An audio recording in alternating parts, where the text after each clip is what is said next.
Análisis General. Muy buenos días para todos ustedes. Buenos días. Quiero iniciar estos 5 minutos haciendo una pregunta, y es: ¿qué habría sido de nosotros sin las fuerzas militares de Colombia?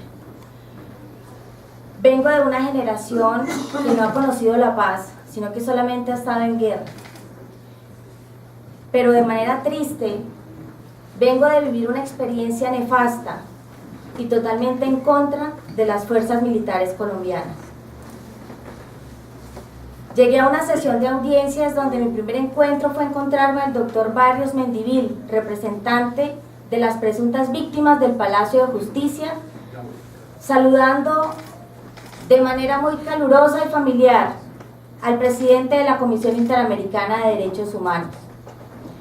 Vengo de presenciar una audiencia donde las pruebas aportadas, tanto por la representación de las presuntas víctimas y el Estado colombiano, no están completas.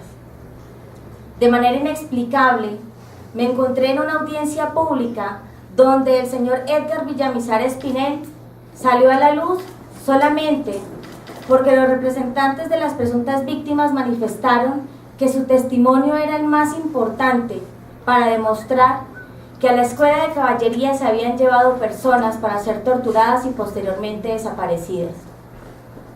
Sin embargo, el Estado colombiano obvió llevarle a la Corte Interamericana que el señor Edgar Villamizar Espinel estuvo presente en una audiencia ante un juez de la República, indicando que él jamás había rendido esas declaraciones y que por lo tanto todo lo que constaba en estos documentos no era algo que correspondiera a la verdad. Me encontré en una sesión de audiencias donde llevaron a un perito, también la representación de las víctimas, que manifestó conocer perfectamente el sistema colombiano y cómo funcionaban las fuerzas militares desde antes de 1980. Y describió cómo el ejército colombiano y las fuerzas militares correspondían a una empresa que se había tomado el país y que lo único que hacía era cometer delitos de desapariciones forzadas y de torturar personas. Pero este perito, y como anécdota se los cuento, le preguntaron que cómo estaba conformado un batallón y por cuántas personas, y él sencillamente no supo contestar.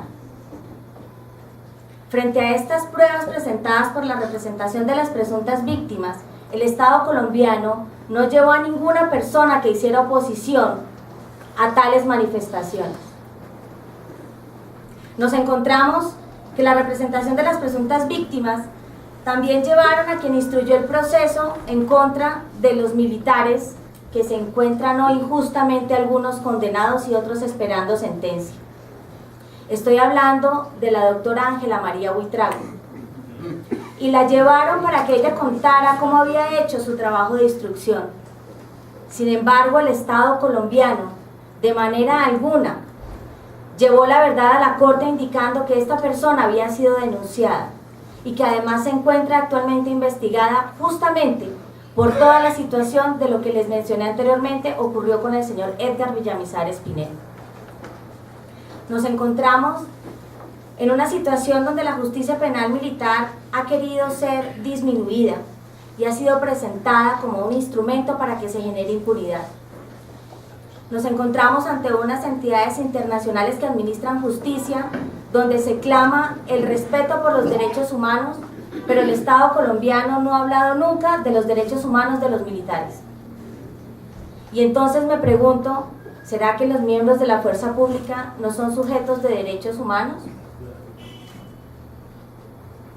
Esta experiencia lo único que nos ha demostrado es que los miembros de la fuerza pública se encuentran perseguidos, pero también nosotros, quienes ejercemos su defensa. La invitación es para que a partir de hoy generemos toda una situación de respeto ante los militares que se encuentran vulnerables, porque quedan en manos de procesos donde cualquier cosa puede pasar. Muchísimas gracias.